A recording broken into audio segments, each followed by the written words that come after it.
Good evening, ladies and gentlemen. It's Ricky of Moshville Times here once again. So tonight, rather than interviewing a band, we're going to do something a bit different and interview a well-known Scottish promoter and asking him all about things promoting, and of course all about things Slow Dragon music. Now, this has been a while in the making, so it should be good, especially when Paul messages you at 4 o'clock in the afternoon, stating that he's having a drink to prepare himself for a 7:30 interview. So yeah, how the devil are you, mate? It's been a wee while since, well, a couple of months since I've seen you. How are you? I'm not bad. It's been a wee bit frantic. What was the last time we saw you The final? was that a Metal Masters? It was. I couldn't Yeah. remember if there was a Dundee show in between there that you came up for. No, no. Um, well, no, it's been busy. It's been a lot of organising various shows and trying to pull miracles out of empty buckets. And for a cheap price as well. It's not easy, is it? Doing what you're doing. Oh no, man! It's everything gets more expensive. You don't get anything extra for it, but it costs more every time you go to do something. Absolutely, Um, absolutely. Yeah. Well, do you know what? I'm going to be asking you a lot of questions about promoting. A few questions about Metal to the Masses, a couple of questions about Hordes, and just a couple of questions about yourself, mate. But I'm sorry to ask this question that you've probably been asked 101 times. How did you get started in the gig promoting business, and what led you to establish Slow Dragon Music? there's a long time in between those two answers.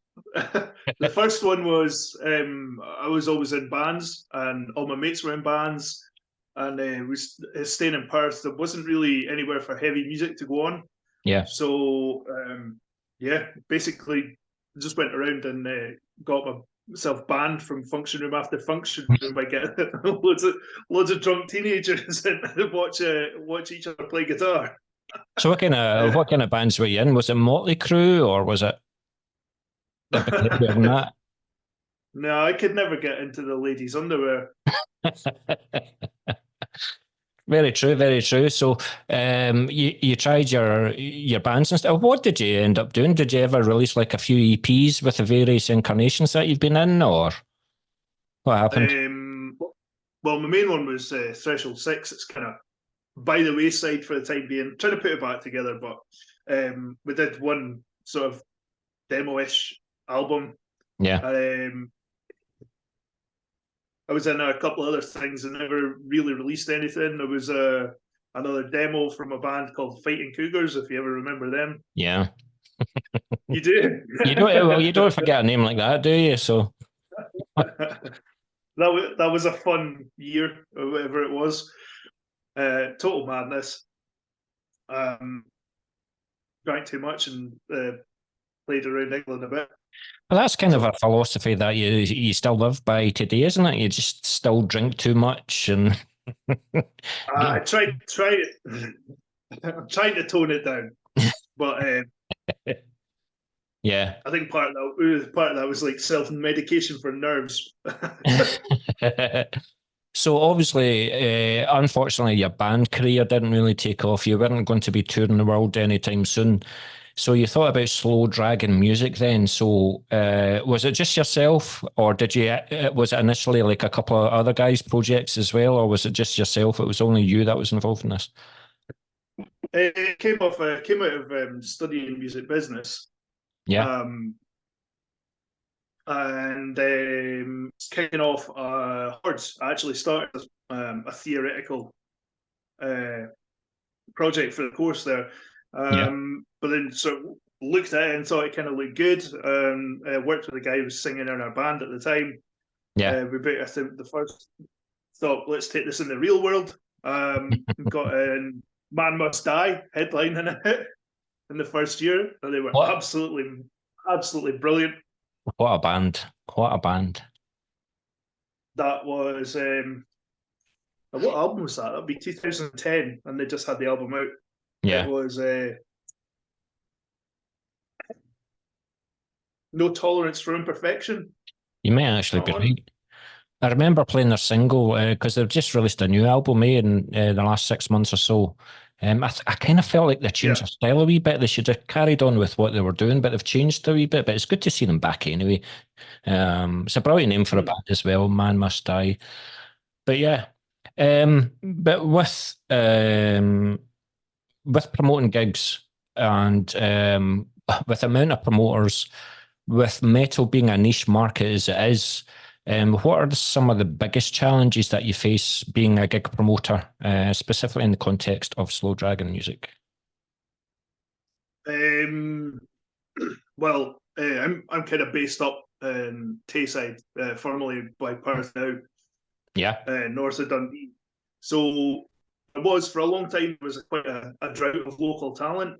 So I think at one point all you really had was Catalysis and Volcano X in Dundee, yeah, and nobody really Perth. But I think with the amount of work that's gone into the scene from other promoters, like I work with Heavy Metal.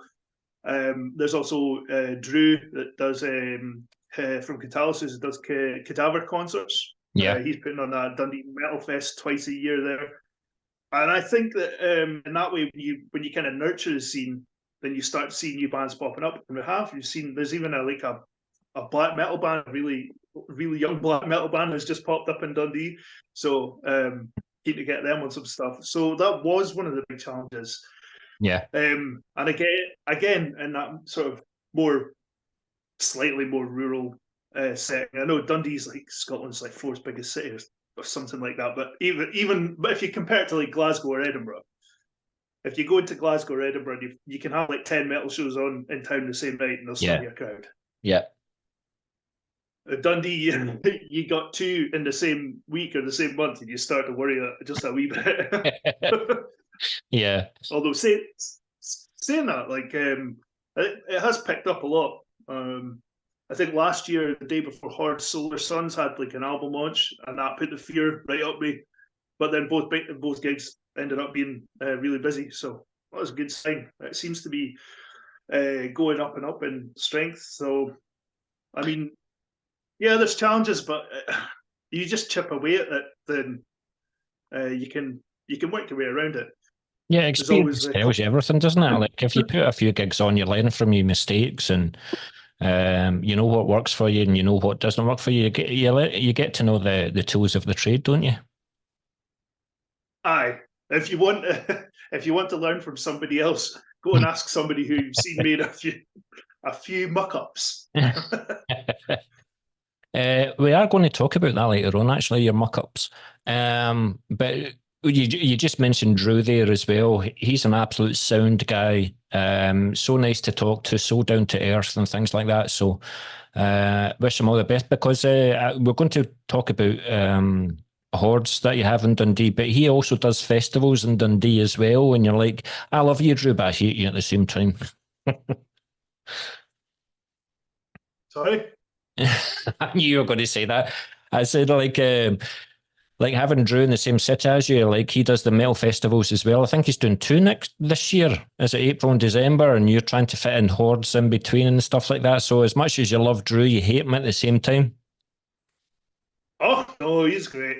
He's one of the biggest supporters of anything that we're doing through there. So no Absolutely. problems, and we communicate quite regularly and try and not stand on each other's toes with anything as much as we possibly can. Sometimes you get little clashes here and there, but no, we try and look after each other. Yeah.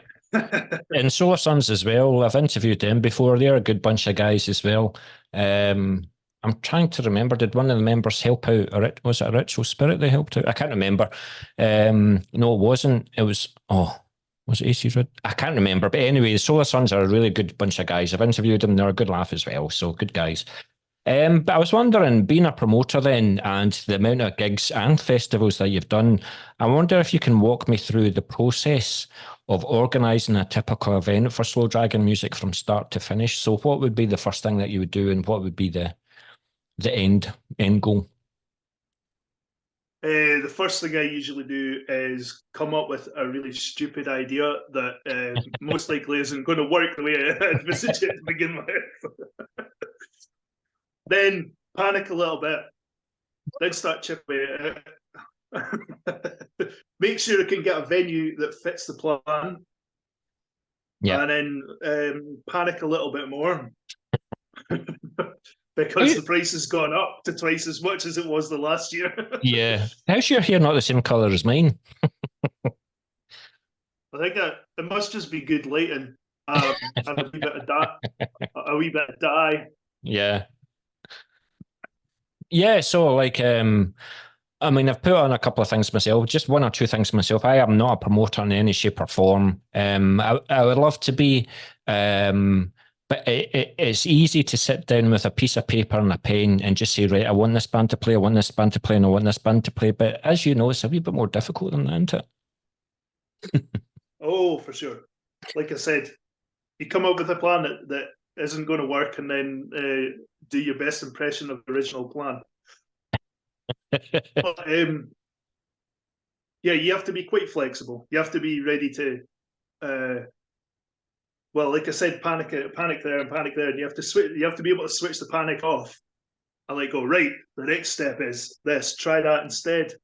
Patch it together and make things that shouldn't go the other way. Makes things that shouldn't be possible actually happen. Yeah, yeah.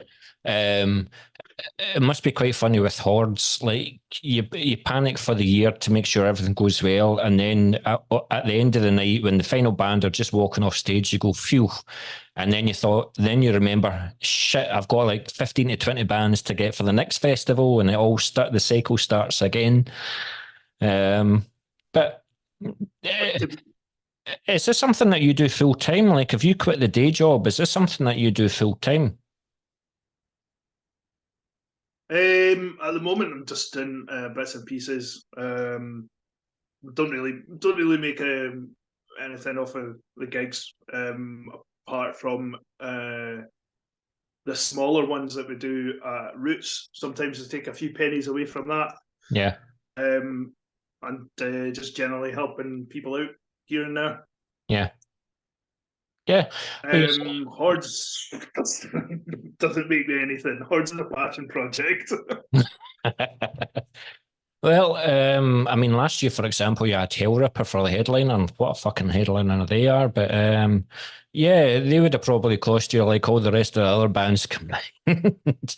No, I'm sure it would have worked. I'm sure there would have been a few strings pulled and stuff like that. But yeah, it's like a squeaky bum time. You get all the bands and the attraction is there, but you're still relying on Joe Public to buy the ticket.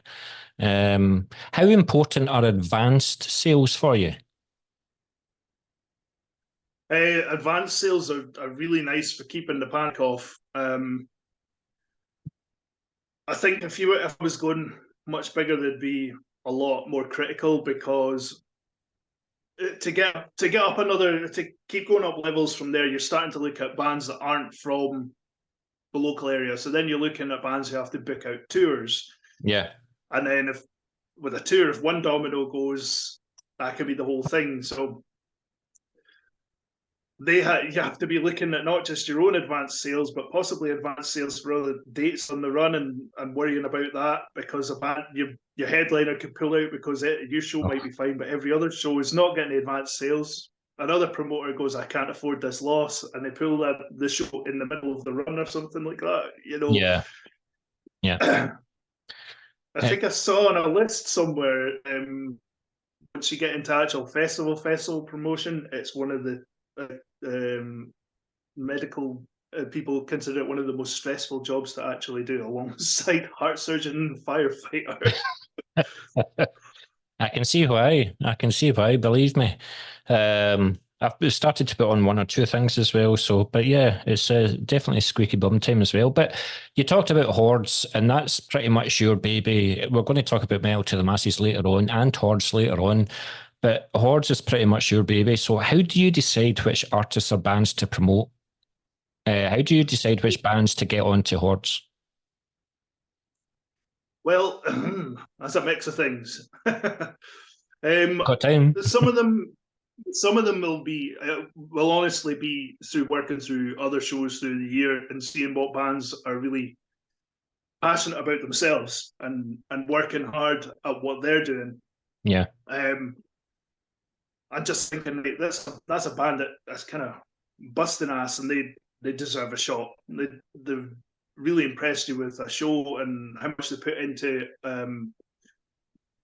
putting together a run of gigs and working with other bands. If I see a band that are very like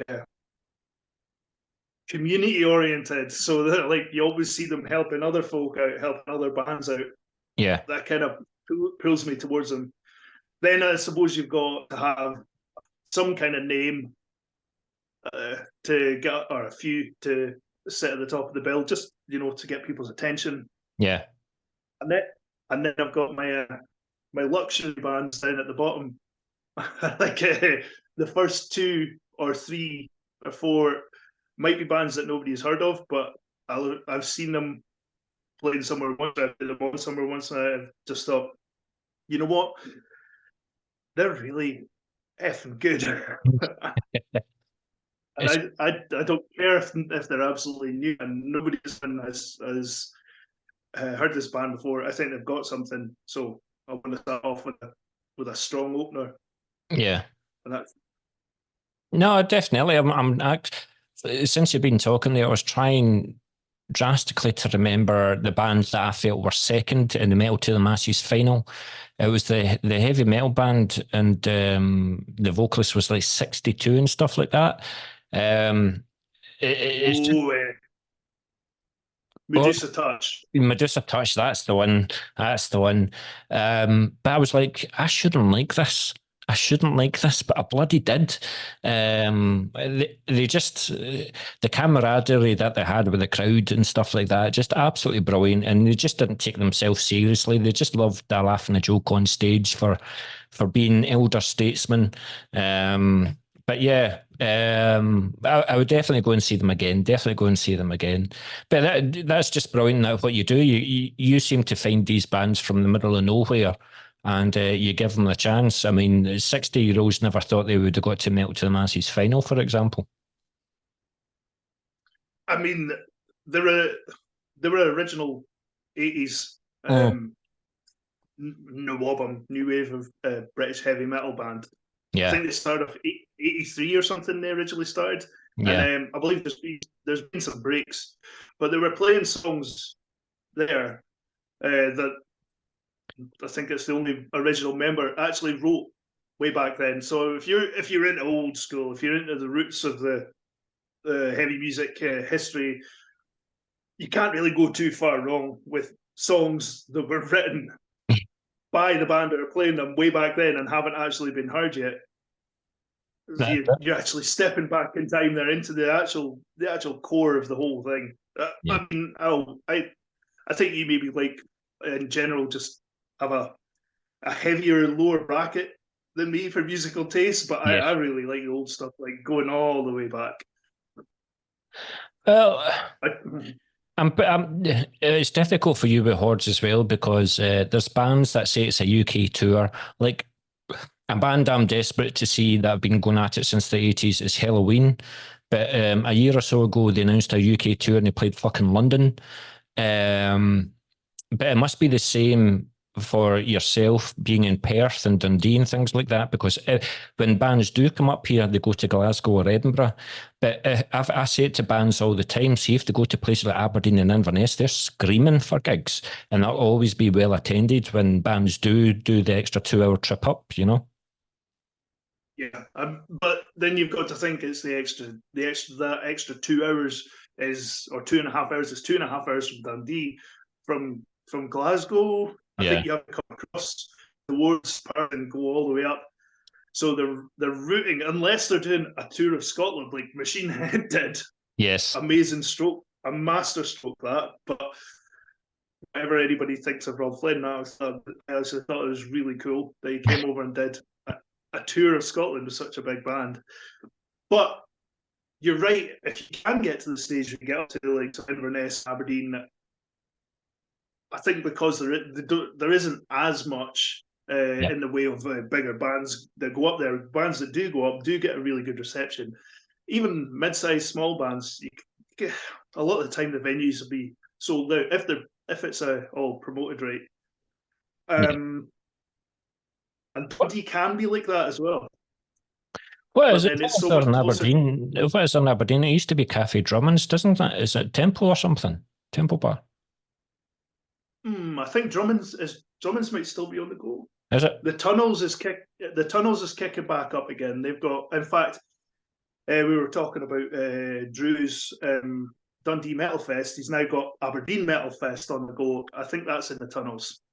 He's a busy boy, isn't he? He's a busy boy. He gets around. Yeah, yeah. But yeah, we'll talk about. That leads on perfectly. Then, what factors do you consider when you're selecting a venue for a Slow Dragon music gig? Like, say, for example, Hordes. I've got a funny feeling like Hordes has always been like a two-stage festival. Is this something that you wanted from the outset, or is this something that's just naturally happened because of the amount of bands that you had? No, it was something that from before it was even going to be a real thing was decided. Had to be 2 stages. Okay. So you could almost get that constant flow. Although people have been suggesting a wee gap between the bands. I don't know. You've been to Horse before. I don't know how you feel about that, but we're looking at that. 5 or 10 minutes, maybe. The only thing I would say about Hordes is it's pretty much like an 8-hour day. I feel sorry for the bands that are playing around like dinner time. I mean, I know another festival like did a Winterfest in January or something like that. They just done the first one in January there, but they're looking at doing another one in January next year. But they're thinking of having like a half-hour break so everybody can go out, have the dinner, and then come back, and it's at no detriment to the bands. I mean, we've done that with Moshville Times festivals as well, and we feel that when it comes to like 6:30, 7:00, a band gets missed because everybody's going out and get something to eat, you know? Yep. What I try to do to like combat that, even with the constant flow of bands there, is to try and mix up the genres a little bit around about then. Yeah. So that you've maybe got the most, maybe out of the undercard, you've got the most brutal and the most melodic on back to back, instead of like too many bands in a row that one type of person is there is definitely going to want to see. Yeah. But I think a lot of people that go there have quite a wide taste in heavy music anyway. Yeah. The good thing about the venue that you have in Dundee as well is you've got excellent takeaways right next door. And the food's brilliant. So happy with that. Right downstairs. But did you grow into that venue? Did you grow into that venue, or was that always the first venue that you had with Hordes? That's where we're at. I had lost track of that one. So it wasn't always Beat Gen, or Beat Generator Live. Sorry. Yeah. If you don't know it, it was Hustlers before, which was half pool hall, and the smaller room that's in there now was the room of the stage. So we asked the guy that owned it at the time if we could go in and clear space to put in a second stage, and he's like, "Yes, yeah, sure. As long as you dismantle these ancient billiard tables that have got about 2 tons of slate in them each by hand." Christ almighty. I bet you didn't expect to do that half an hour before the first gig was on, the first band was on. That was a few months beforehand so we could make sure it was possible. But yeah, that was a bit of heavy lifting. Yeah. Yeah, well, it certainly worked, didn't it? It certainly worked. But also, again, when it comes to the venue, how do you handle logistics such as the sound, the lighting, and the stage setup for the gigs? I don't. You get reliable people that do. I go, have we got a guy for that? I did do a bit of theatre and lighting back in the day, but then no, that's too much for me to handle at all on the day. Apart from if somebody needs a hand with them lifting or finding things, I'm fine to huck some cabs about or a drum kit. But like the technical side of stuff, I thought it would take too much out of my tiny brain. Yeah, I think what was it? Edinburgh? It was Banshee Labyrinth, wasn't it? The final. No, the final was at LaBelle. LaBelle, sorry, aye. Yeah. I kept on looking at the sound guy, and I thought he's like 18. or 20 maximum, you know, and it's like the sound in that venue is absolutely superb. It's a brilliant venue. It's really good. Matt there, I think he's got a string of sound guys that, and I think I must have had like 3 or 4 different guys that he's provided for the sound. Yeah, and they've all been really good. And then sometimes you can't find him, and then you just look up in the wee station just above on the there's the level up, there's the level above the sound desk, and there's Matt on the lighting desk just hovering away pushing faders. I mean, I was there, the exact same venue for a gig that was organised by Eclipse Promotions, I think they were called. And it was like Fetal Juice were headlining and Brain Bath were playing and things. But again, the sound was just absolutely superb. It's an absolutely brilliant venue. So that's brilliant, thank you.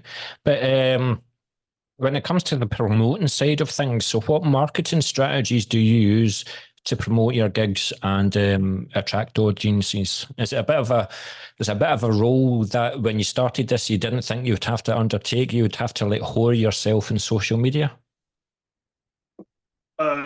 Social media didn't really exist when I like started putting on shows.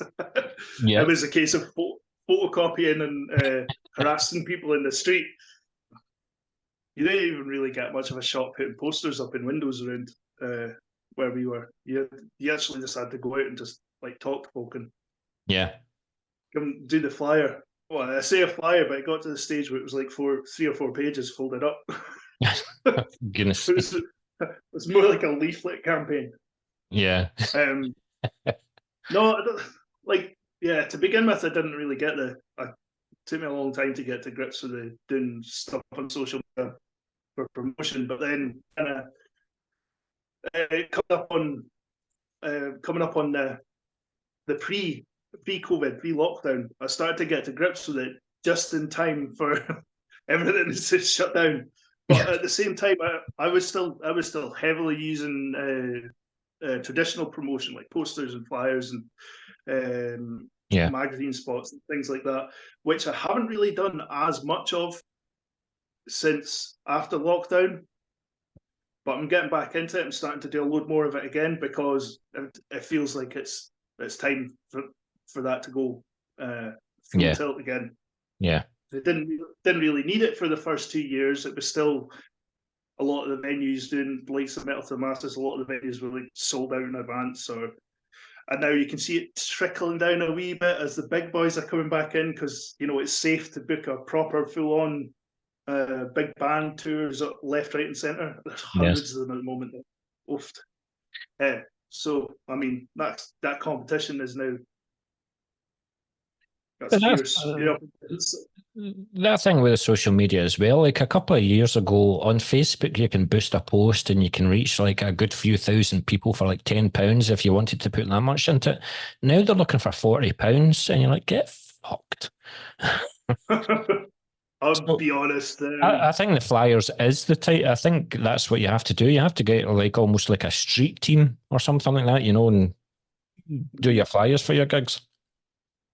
Yeah, I mean, Facebook still is like quite a big platform for like connecting with local bands, but they're making it so difficult to do anything. I mean, you used to be able to, without paying anything, just craft like if you wanted to craft that one-off post every month or every couple of weeks that you knew was going to reach like 2, 3, 4, 5,000 people without paying for it, that was totally possible.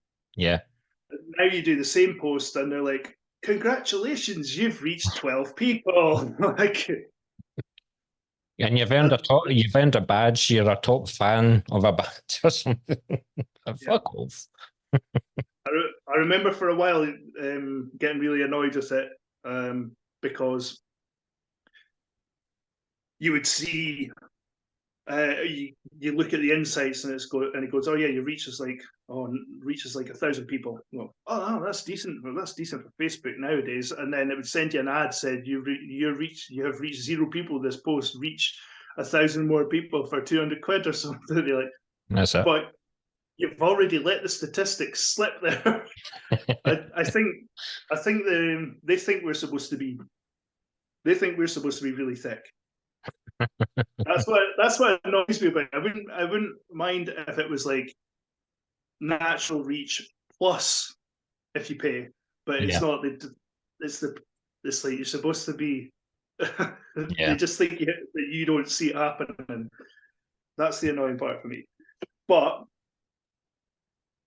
it just means that people are turning to other platforms, doesn't it? I mean, look how much TikTok's grown with the younger generation. Are you doing that? Yeah, and you know what? For a video which will reach like maybe 70 or of like a video clip promoting a gig, just a poster with a wee bit of glitz and effect and animation on it, that'll reach maybe like 50 to 100 people on Facebook. It's like 6, 7, 800 within a day on TikTok. So I'm doing this wrong, ladies and gentlemen. I'm doing this wrong. I should talk to you more often. That's great. Thank you very much for that, Paul.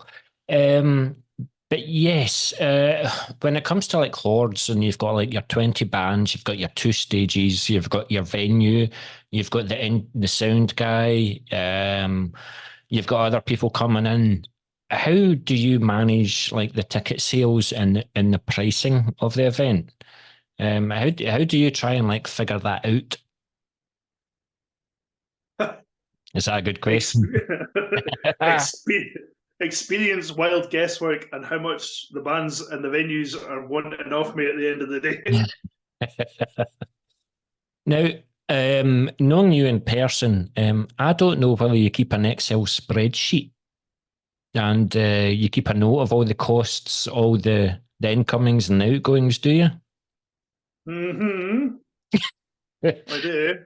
I knew it was a closed question, so I knew it was yes. So that's good on you, Paul. Not for every show. Like for something like a smaller show, and you just running off the door, and whatever you promised somebody, you'd pay them for coming up from wherever. Yeah. And usually that's pretty easy to figure out. But yeah, like you say, once you get to like double figures of bands and bigger venue hires, you have to keep track of it. Otherwise, yeah.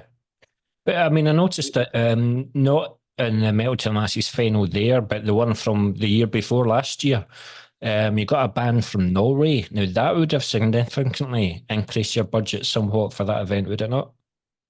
Well, the original plan was with them to try and they were trying to get hooked up with other shows to spread the cost a bit, and they were trying to beat a timeline because the Norwegian government will, if you hit certain deadlines, they will invest in bands that need support to come over and do things like that. But in the end, it didn't all quite pan out. But still, they still got a good chunk off of me, which had agreed in advance. I'm perfectly happy to pay, but unfortunately, it won't have even come close to covering everything that they needed to make it. But I don't think that was so much the exercise for them as it was to come over and play in the UK again and kind of people. I mean, a band that I saw Hordes last year, and I saw them play at Melt to the Masses final this year.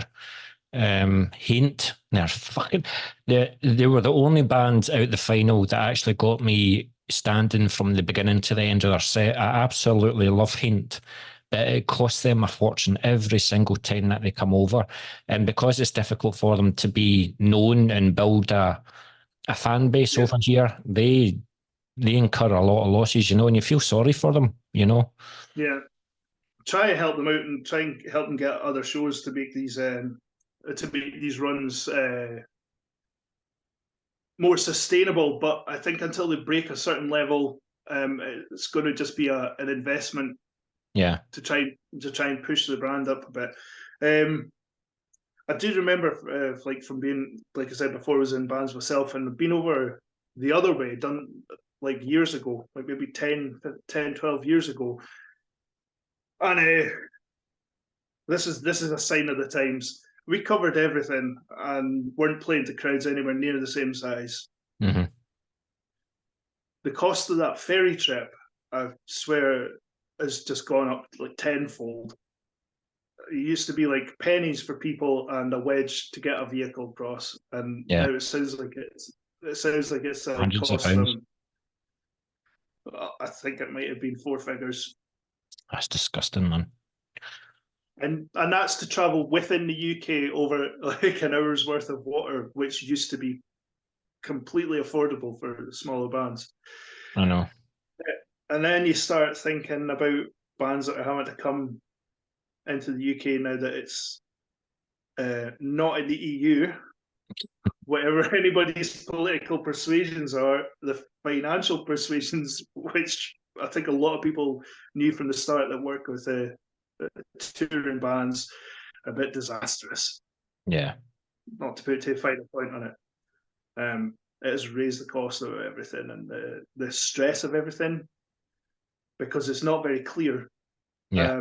You can have a band with all the correct paperwork, all the correct preparations and everything, and they can get, as far as I understand it, and I don't have a deep understanding of this, but as far as I can tell, they could get to the border this side, and I don't know, Susan from Scunthorpe can turn around and say, nah, I don't like your boots, off you go. Which is so weird. It's so bad for just on any level for the UK economy, but with the amount that the arts and entertainment and live music puts into the bank, Yeah. it's a daft oversight. Yeah. Yeah. Another things that grind my gear. Well, let's not get into a political discussion, but let's quickly turn it around into a much more happier subject. Can you share an example of a particularly successful Slow Dragon music event, and what do you think made it that success? Oh, they're all successful. I don't know. Like, you would have a better internet connection if they were all successful. Yeah, just by Skynet or whatever it's called. I think I would rather look at things in terms of like overcoming adversity and making something work, because like a lot of the time, if everybody that's there has a good time, the bands have a good time, the audience have a good time, and it doesn't end up in a financial disaster, I would call that quite successful. But to go back to the Metal to the Masses, the first year that I did it, it got all the way to about to run the finals, and then pandemic hit, so we couldn't do it that year. And we were coming out everybody's layover year, so a lot of people were doing their finals down south, and they were allowed to open up. Yeah. And up here, we weren't. We were held back because venues and the rest weren't allowed to open up properly until quite later on. So back at LaBelle, we managed to get Matt to allow us to do a streaming final, whereby one band would go in at a time, all COVID protections and all the rest of it, and record their set with I've been marching from Ramage Inc. and DM Audio that helped set all this up, the audio recording, and then I have a feeling Ramage helped out with songs as well. I wasn't there because COVID restrictions. Yeah. So I had to go a different day and do all the comparing talking parts. So they managed to. It wasn't ideal. I wouldn't have liked to done it in a band myself. I would feel really bizarre not playing an audience. So I really felt for them. But to get it recorded, to get it set up, and to get it up online and running, and have people watching it and putting in almost enough money to cover making it happen. I would say, like, in the face of what it was up against, I would call that a success that I like take with me. To have actually got that over the line, stumbling over the line as a digital product, rather than what we all wanted it to be, a big live show. I was quite pleased with it, getting it to that point. I'm starting to remember the stress of worrying about it going online. So how's the But communication from like Simon Hall and all the rest of it for like Metal to the Masses on that particular occasion? Did you get a lot of support and help from them? Yeah, I mean, he talked us through it. I asked him a bunch of mad questions that I'll hopefully never have to ask again. Hopefully nobody else ever has to ask again. He was really helpful, and we got, if you know Paul McMoney's DJ Squatter, who was working with at the time, to come in as our digital judge to watch the performances and do the stand-in part and make the decision in the end of who was going through. Nassau, by the way, excellent band. Played our festival as well. They certainly are. We asked them to do a sound check and it lasted 7.5 minutes. They're like, for fuck. They played one song, 7.5 minutes. Yeah, that's their intro. Yeah, that's yeah. Their drummer is amazing. He's one of my favorite drummers in the country. The whole band are. Unique band.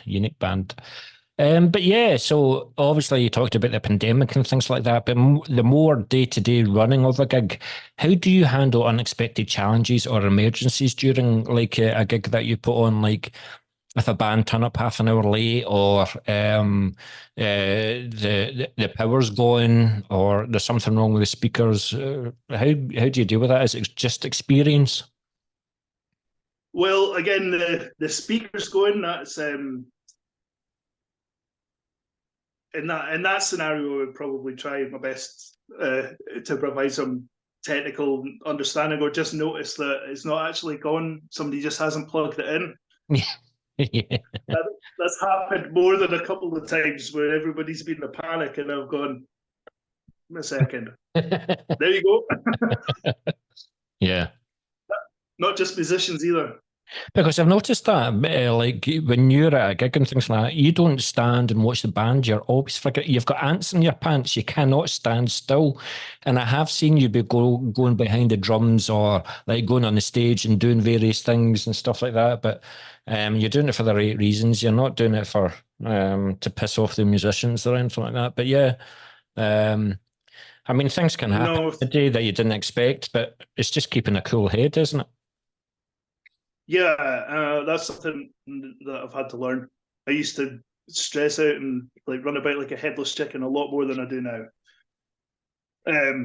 But then sometimes you just have to shake it off, take a breath, have a look, and see what has actually gone wrong, if anything's gone wrong, or if somebody's just missed something simple. Yeah. Which, as for bands coming in late, I think that's just standard, isn't it? So don't tell any of them, but if I think a band's going to be half an hour late, then I always add half an hour back the other way. It's definitely yours and my secret. Don't worry, this won't go out. Don't worry. I'll edit it out. Always leave idiot time at the end of the schedule. Do you know something? As well, you know, like the kind of underground scene that we're involved in, I haven't really came across a band that have got like super egos. You know, they want this, they want that, and they want their line checks, their sound checks, and fucking everything. They want their rider, they want this and that. Most bands that you've probably dealt with are completely down to earth. Would I be right in saying that? Or there's the one or two? In general, of course, there's one or two, but you know what? I think in general, it's become way less of a thing. I don't know whether that's because people interact more online, so there's a bit more guidance as how to not be a dick. Yeah. And people can see people can see live examples of how to absolutely and utterly ream yourself by being a bit of a dick online. So I think there's a little bit of a curve. There's a little bit more of a curve towards not being like that. Like, as there's the times of like big old rock star egos, I think to a degree are gone. Maybe not up at the top, But I certainly remember like doing shows, putting on shows or playing shows like 10, 20 years ago, and it seemed to be more of a thing. Yeah. You would find a lot more underground which had that like rock star ego. I think it's maybe just not a thing. But at the same time, I do wonder if because you've seen a lot of that go about in the past, that maybe it just washes off a little bit easier. Yeah. You just don't notice it. You just go, nah, one of those guys. I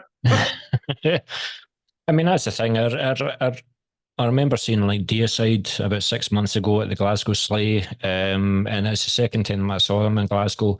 And Glenn Benton just came on, done his songs, didn't talk to the crowd anyway whatsoever, and then walked off the stage.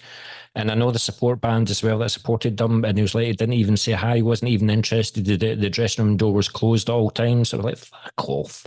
You know, it's your idols, you know, and you can't even say hi to them. It's just, I don't know.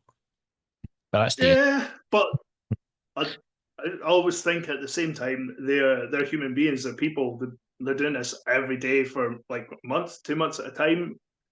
Exhausting. Maybe just aren't the person that has that energy that they can go out and speak to everyone at the end of every show. See, that's what I don't They get. might have had they might have had bad news that day, or They travel on a bus for 6 to 8 hours, right? So they sleep and then they do a 5 minute sound check and then they do an hour long set. And that's a day's work. I'm like, come on. I know it's not like that. Well, But yeah. I don't know. There's ways to travel and there's ways to travel. I find flying exhausting, but sit on a boat for 4 times as long and be fine. Yeah. Fair play, mate. Fair play. So yes, do you know what? I've kind of like mucked my questions around a wee bit. So, so what are current trends in the live music industry that you think are important for promoters to follow, particularly in relation to Slow Dragon music? So how do you keep an eye on the ball? How do you notice the bands that you want to get onto your gigs, get onto Hordes, for example, or get onto Metal to the Masses? For me personally, Yeah. I like to take the sort of old school, I guess the old school A&R approach, if you like. I like to go out to like smallest gigs Yeah. and just go and check bands out at like total dirt level and see what they've got, and then go back and see them playing something bigger. That's kind of my ticket. Like check out the band, see the music, and then like see what they do with a bigger show. Sometimes, in fact, a lot of the time, the bigger show is one that I'll book them for after seeing them playing somewhere like fairly small. Not that every show I do is massive, but you know what I mean. Like I like bring a band that I like the sound of in to do something bigger and see how they do with it, and then maybe another, and then go right. It's Hordes time or something. You know, that sort of How do you level.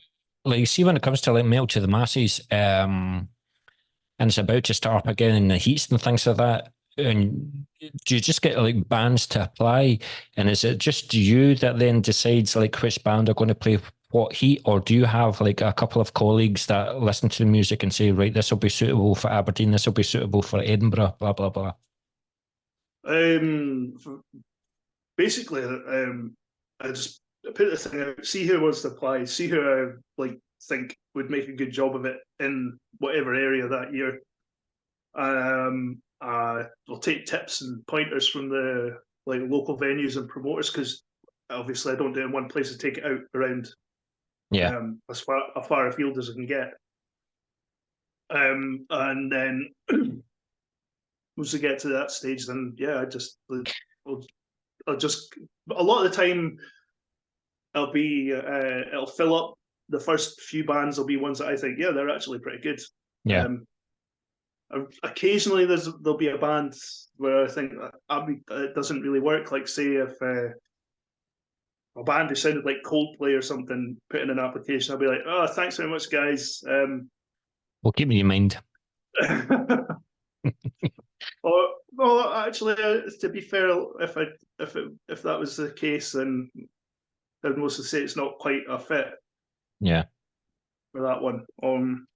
The only disappointing thing about Metal to the Masses is Scotland only gets one representative. Like for the last 2 years, there's been bands that have came down from Aberdeen and whatnot. Now, no doubt, a lot of the crowd carries a lot of the vote. So I'm wondering if we had the Northern Scotland and we had a Southern Scotland and we allowed both to go through. Because the bands from Aberdeen, they might not have played Edinburgh or Glasgow before, and it's completely unfair to them, I think. But that's more a fault for like Bloodstock. I think it definitely deserves more than one spot for Scotland. Well, it's not the first time I've heard that. The thing is, the whole thing comes with the organisational restrictions on one person's time. I don't know. Oh, right. Yeah. I don't think I could pull off twice as many shows. But yeah, like the reason I started doing it that way was because it seemed fairer to go into people's home areas to give them a better shot rather than having to travel just for the heats and the semis and everything, just to like one bigger city where like most of the rest of the bands are formed. But at the end of the day, the final or whatever has to happen somewhere. Yeah. There's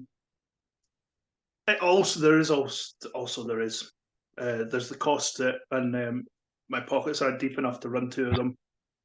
So it's down to if somebody else wanted to try and do similar, I guess, wanted to throw their wallet at it. Yeah. So that's what's got. Who'd done it before you? Because I think you just started this 2019 or something like that, or 2020 or something. So who was it that was doing it before you? You chose the right fucking time to do it, didn't you? Oh, mate, don't. It was going so well. It was one of those, I should have known. It was going too well to go well. No, before us, it was Ivory Blacks for a long time. Okay. They had it. God, I don't know how long they had it for. Yeah. Right. I don't think it was quite 10 years, but it might have been. And before that, was at the Classic Grand for a bit. Wow. And then I don't know what it was at before. I went in it, and it was at the Classic Grand. Yeah. We went all the way into the final, and then it was Akron. Do you remember Akron? Yeah, bloody hell. I've got their demo in my cupboard right next to me, actually. And if I remember rightly, that year, the winner also got to play at Metal Days, but what was it called then? Oh. It had a different name. I know what you're talking about. I know the festival you're talking about. Kind of mind. In Slovenia. Yeah. So they ended up getting to play there as well as part of that one. That's pretty cool. Ian, do you know, it's annoying me because Ian goes to that festival as well. He loves it over there. It's just a beautiful part of the world. But it is what it is. But I've only got a few more questions for you, mate. Well, I think, and then I scroll down onto the next page. I'm not even sure if I've answered any of them because I keep getting sidetracked and gibbering on about something else. No, this is your interview, mate, so whatever you say, it is gospel.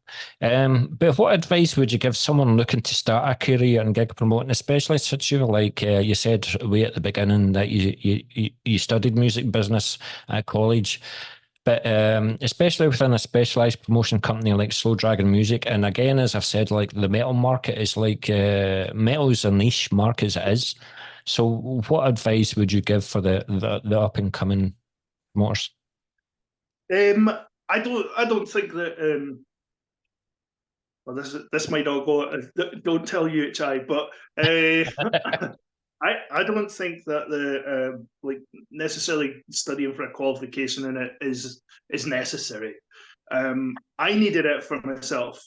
Yeah. It definitely helped me out, but I don't think it's a cut and dried way to actually get things done. I saw a lot of people went into the course thinking it was going to be a laugh, and by the time we got through to like second or third year, there was like about a quarter of the amount of people that started. So it's not an easy thing to study, but I think people can go into promotion and make a good go of it without that. Yeah. some people just have that natural like personality about them that they could just go and do that.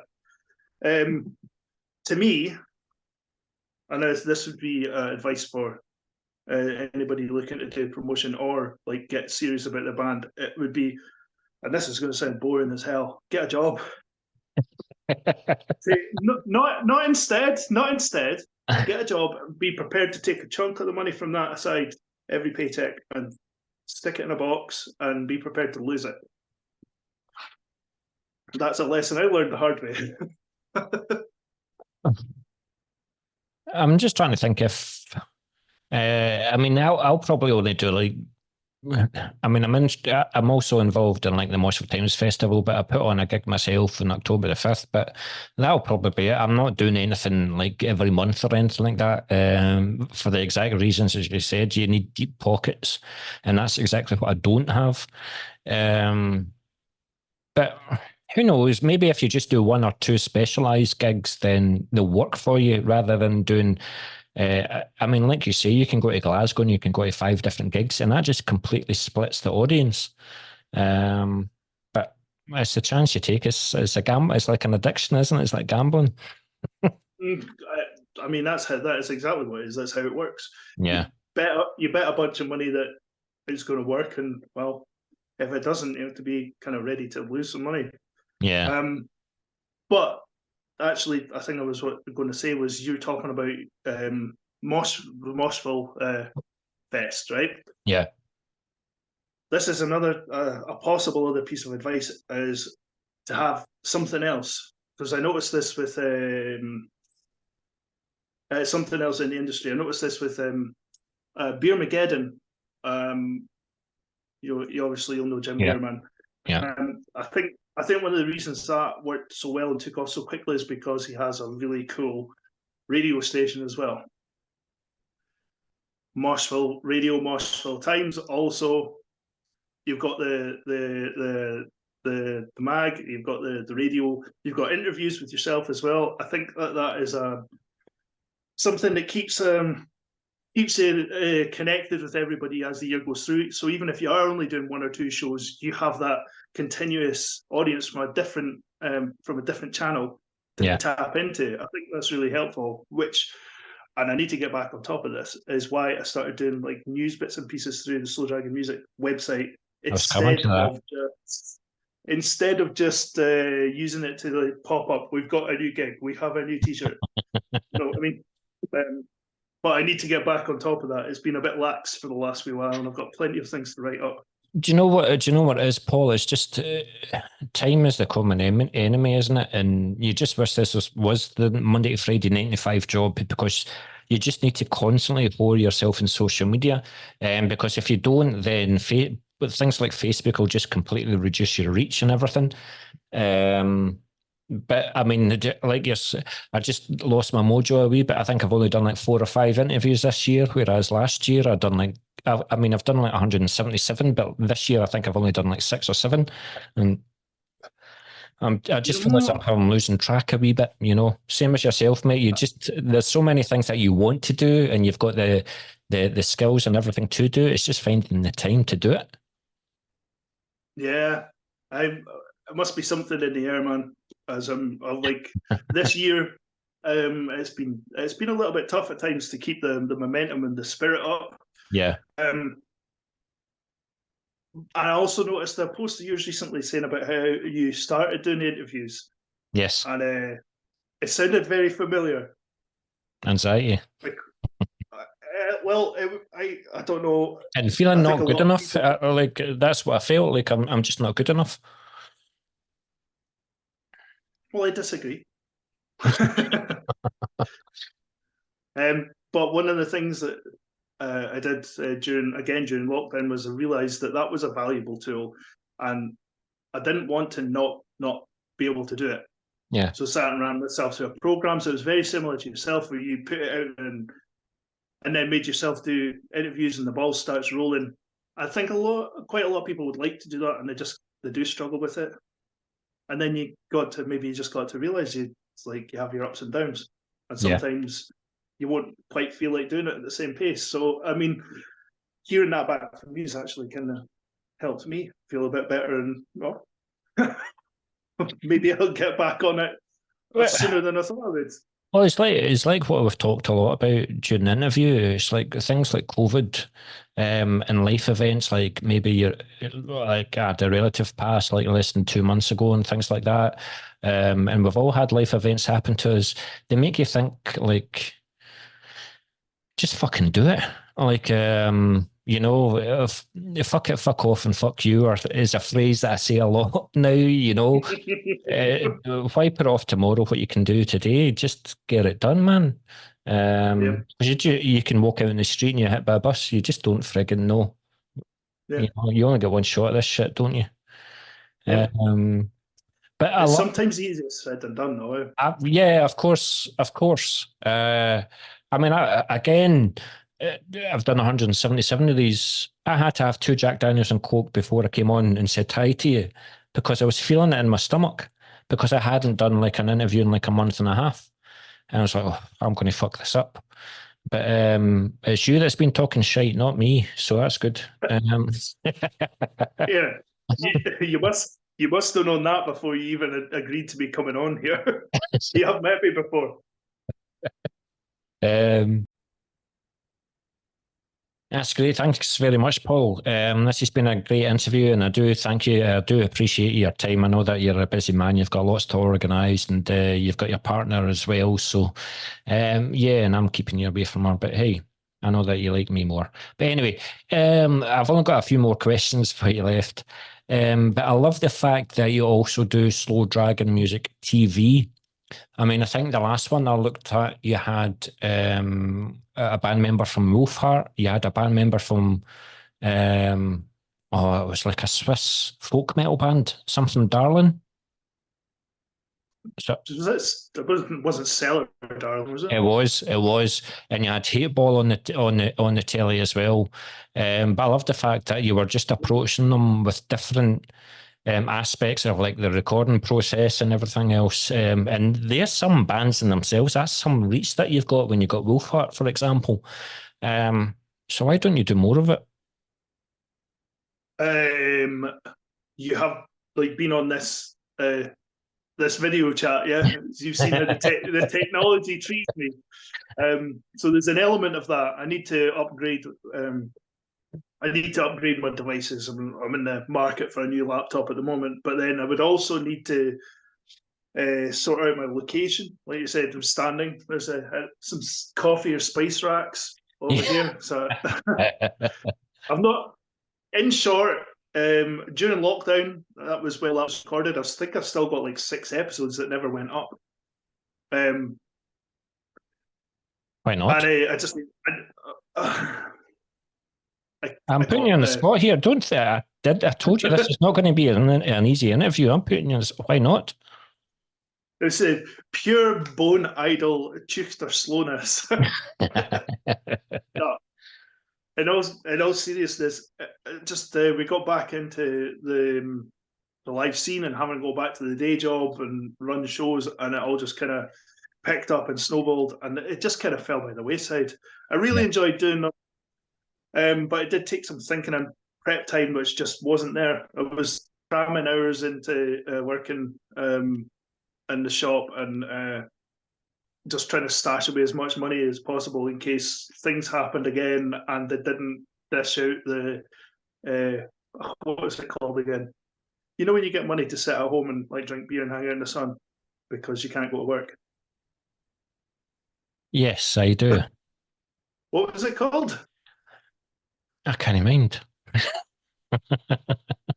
Really been that long. I'll come back. I'll come back to this. Yeah. I did feel guilty about that. Seeing mates having to go into like Asda and work in hospital and everything, but at the same time, it didn't knock it back. So obviously, I didn't feel that guilty. Very true, very true. But I listened to that last one that you done, especially with a band like Wolfheart, and especially the Swiss band as well. I actually looked them up and they've like got 50,000 followers on Facebook and things like that. So they would have only stayed on the interview if they were interesting questions. So you've certainly got the know-how and the questions to ask. So get those 6 episodes up. I know that'll be seen you at Metal to the Masses judging. If I don't see you before then, I will be kicking your ass. Well, you've got a good target. Yeah. But yeah, I've only got the last 3 questions for you, mate. Now, obviously, when you're a promoter of a gig, you're responsible for absolutely everything that happens on that gig. Unfortunately, we've heard about 1 or 2 events where maybe like females feel that they're being intimidated or they're being you know what I'm trying to say, but how do you ensure everybody's safety at the gig, whether it comes to simple things like fire, but also the way that the crowds, the pits are controlled, and especially with this new phenomenon, which I detest, the crowd killing, and it just destroys the floor and it goes too far. But how do you make sure that everybody at one of your gigs is safe? Okay, the crowd killing thing, I'm going to get to first because I've never been a fan myself. However, I think there are certain bands that are their crowd are there for that, and you have to like take extra consideration before you even book them. Yeah, that's just part of the culture of a certain segment of the extreme music, the extreme music community. yeah. However, if it starts happening to a band who are not connected to that in any way whatsoever, and the audience members who are not interested in it are getting affected by it, then we'll just have a word with the person. And yeah, I used to work a bit in security as well. I've got like it's like a minor qualification in spectator safety, so you got the and physique for it. yeah, and I don't lose my temper too easily either. So that's a good thing to have when you're working like doors or working security. But it was beyond that. It was in that that training went into like fire safety and like crowd travel, like points of egress and not kettling. That's well, no, I think it might actually be kettling where you like have too many people try to cram through one bit. So my eye is always on things like that. Yeah. But then there's the other side of what you're asking there with people being untoward. Yes.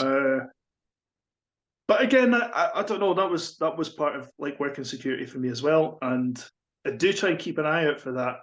You can't. I don't think you can always spot it. I think I don't know whether it's because the atmosphere I try and put into the shows or because I've just been lucky. Yeah. But I rarely had to deal with that. And Good. when I have, somebody has come and brought it to my attention at any of my shows anyway, and sometimes at other people's shows that I've got nothing to do with, but they brought it to my attention fairly early on. Yeah. And I was able to deal with it. And thankfully, it's quite minimal compared to similar circumstances that I've had to deal with when just working in a normal pub, or I say normal, in a pub, or doing security for indie tribute bands. Oh, that is where I've always found that you got the most of that sort of behaviour. Yeah. That you had to deal with. But it does come up every so often. You just, I don't know, that it's a tough one. It's a tough question because You've just got to keep your eyes and ears open, don't you? you have to be ready. As soon as you know just anything about it, or as soon as you're informed about anything about it, you just have to act in that way and just get them out of the venue and whatnot. But just to summarise on that, like Hordes and Metal to the Masses, the events that I've been to have been absolutely splendid. We are thankfully in the metal community where the vast majority, 99.99% of people are there for the music and to have a good time. And that's the way it should be. So fair play to you, mate. Fair play to you. But yes, I've just got last 2 questions left, mate. I might have said the last time I've only got 1 question, but I've actually got 2.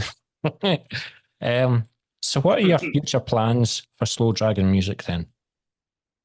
What's your dream? What do you want? Survival. So you've got Hordes up in September again. So you had Hellripper last year as the headliner. So who's the headliner for this year, mate? Well, to quote somebody else, I've gone completely mad and spread it out to more than one day.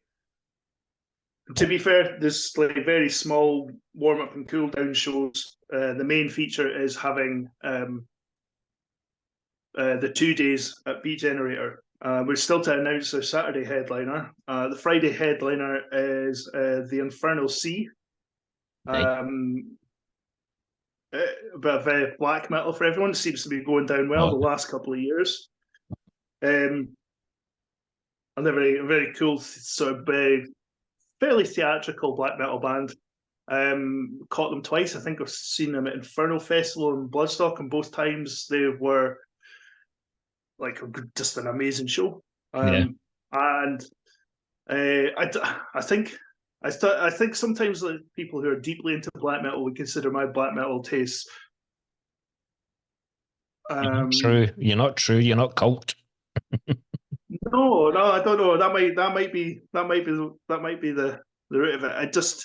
I like it when they break the rules. Yeah. And like black metal, as much as they think it's it's all rule breaking music, it has its own rules, and it's when the bands break out of it that they get my attention. And I would consider the Infernal Sea a band that has done that. Yeah. So you haven't mentioned your Saturday night headliner, and I know that you're not going to tell me just now, but can you give me a clue? Where did they come from then? Oh God, that could burst the bag of fish. Maybe. No, possibly. Are they UK based? No. There you go. They're not from the UK. Are they Swedish? No, you just got to guess every country in the world for because if it was Swedish, as soon as this interview's finished, I'm buying a ticket. And talking of buying a ticket, where could we get tickets for Hordes? If you can get yourself over to slowdragonmusic.com, we have an events page list in there where you can find tickets for all the events that we're involved in organising. At the moment, there's none of the Metal to Masses ones, but when they come up, they will be there. There's also a series of events in Dundee at the Roots Music venue, which is aiming to just big up underground bands, give them a platform in the area. I do look at the website, by the way. I do notice that, like your Metal to the Masses posters and all the rest of it, and what you have to say. I do look, by the way. I am subscribed. I'm subscribed to your TV channel and everything. I'm there, mate. I do my bit. I was like a consummate subscriber like myself. You just that's cool. Get every single one of their accounts. That's exactly it. But just lastly, I mean, you've obviously had the honour of doing Metal to the Masses for Scotland, and I'm still honoured to be a judge at these events for the last couple of years. So how strong do you think the Scottish scene is at the moment compared to that of like yesteryear, for example? You've been in the scene for like 20, 30 years. So how would you say is compared to like the 2000 to what it is now? Do you think after COVID, all these bands have just appeared from nowhere and the crowds are coming to see local music? Because that's all we got to see was local events. We couldn't get the foreign bands coming over.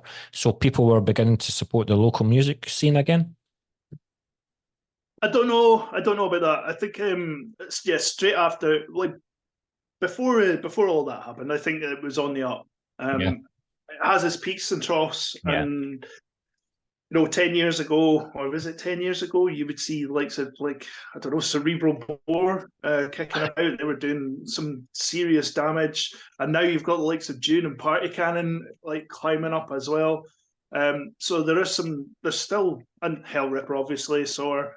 There's still some bands that have come up through that time period, but I think we had a little bit of a couple of years of grace where the bigger promoters weren't booking anything, and it allowed smaller people, smaller promoters to pick up and nurture not just bands but local scenes and build them into something that actually has like a bit more of a concrete base for the bands to work from themselves and bands for new bands to look up to.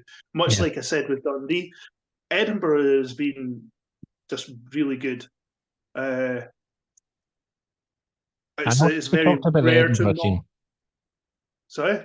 I noticed that you talked about the Edinburgh scene in a previous interview. I do my prep, I do my research, and you're talking about Edinburgh. I'm Glasgow born and bred, and that's blasphemy what you just said there, by the way.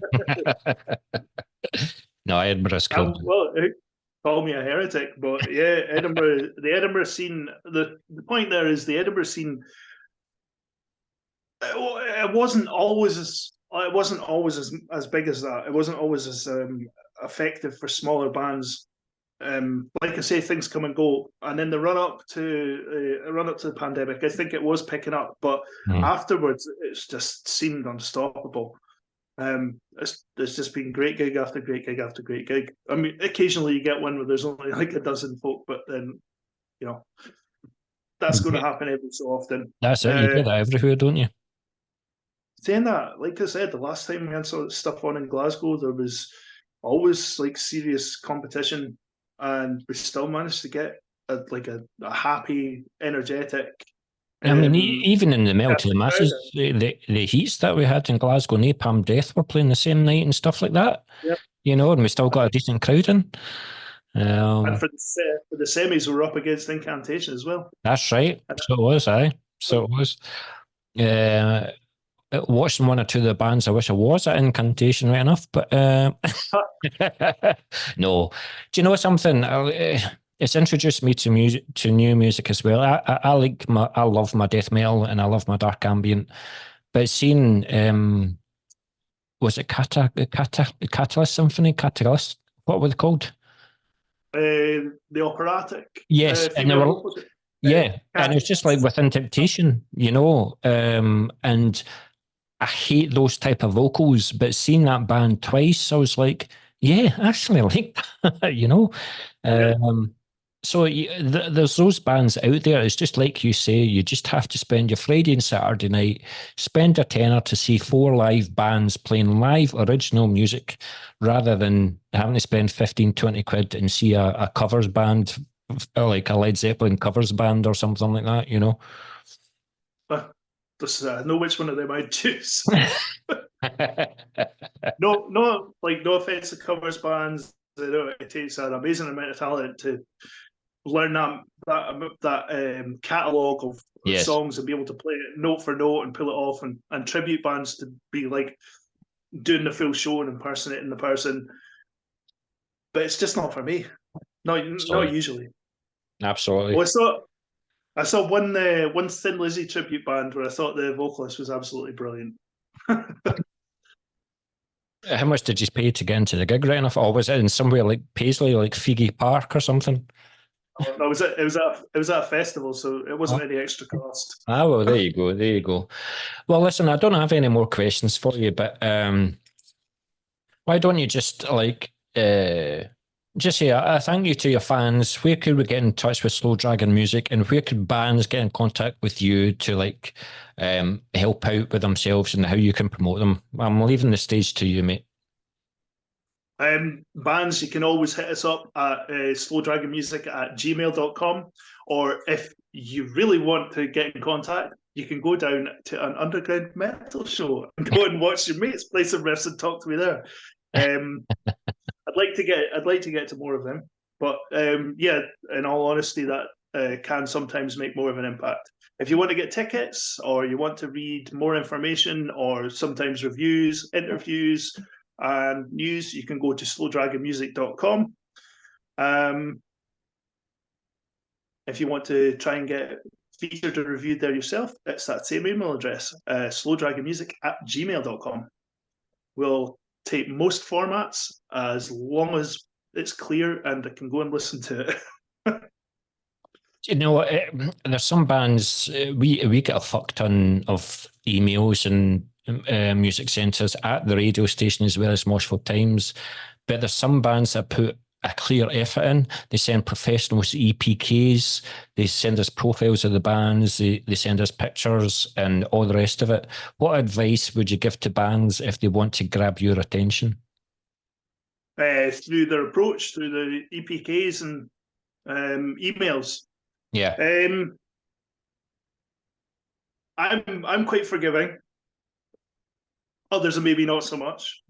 Give me something visual and something I can listen to at the click of a button, and some background on the band. Doesn't need to be a huge bio. Doesn't need to be too much flowery language. Just something to get to know you by your own words, by your music, and by what you look like.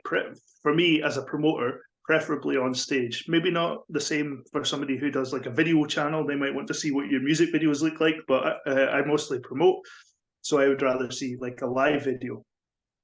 Cool. And just tell me about you. Do you know what pisses me off? In the last 10 minutes of this fucking interview, your video has been perfect. But I think that just sums you up, because see, at the beginning of the night you're sober as a judge. See, at the end of the night you're pissed as a fucking fart. And that's when we get most sense out of you, you know. Oh, that's possibly when you get most honesty out of me. That's it. I mean, to be honest, I've been doing more and more shows sober, just because it's easier and cheaper to drive. But also, the gig that I've got on October 5th, where I've got 5 bands on, I won't have a pint until the 5th band is on and they're performing. Because as we've talked about, you've got to keep the eyes on the ball if anything does go wrong in the first 4 bands. You know, you've got to sort it out. You can't be pissed as a fart, you know, but it's what it is. Hordes is a bit long of a day for somebody my age to be drinking, you know? Yeah. Gone are the days where we can go out on a Thursday, Friday, Saturday night, you know. Now it's like a Saturday night and it's a month to recover. But you can still go out. You just can't drink like a 17-year-old. Yeah, I mean, I would have loved to stay the night in Edinburgh for the final and stuff like that. I looked at the Premier and it was 200 quid. I was like, get fucked. So I was looking forward to a few pints. You know what I mean? That same. This what I was saying about the cost of things, that to run Metal to the Masses stuff and go about the country, or to do mini tours and go about the country and look after each show. Yeah, it used to be like Edinburgh used to always be more expensive, but it used to be about 70, 80 quid for a room for 2 people, including breakfast at places like that. Yeah. I mean, it's around, you know. So I think you're going to have to take a tent with you and just stay in cow fields. Yeah, I mean the fact that just that is 3 times as much in the train to get through or whatever is kind of the same. But have people's wages gone up 3 times? Have people's wages gone up 1 time? Absolutely. In fact, I'm going to get on to my boss right this very second after the interview. So thanks for reminding me. But listen, Paul, it's been an absolute pleasure interviewing you. It's taken a wee while till we got here, but the only thing that could have went better was the internet connection, but your audio was perfect and you made a lot of sense. You've given a lot of great advice and you've been an absolute pleasure to talk to. Well, it was nice to actually get on and have a proper conversation rather than be interrupted every few seconds with somebody wanting a guitar cable or wondering where X person is. That's it. Absolutely. So everybody, especially in Scotland, get in touch with Slow Dragon Music, get in touch with Paul MacMillan if you want a gig, especially an underground gig. You know exactly where he is. He's got his hordes. He does his stuff for his punk as well. You like your punk, don't you? Oh, I do like a bit of punk, yeah. Well, that's the end of that discussion. And so he's obviously got Metal to the Masses as well. So he has the creditable reputation as a promoter here in Scotland. So bands, get in touch. And this won't be the last time that we talk, mate. So thank you. I hope not. That was good fun. Thank you. Cheers, man.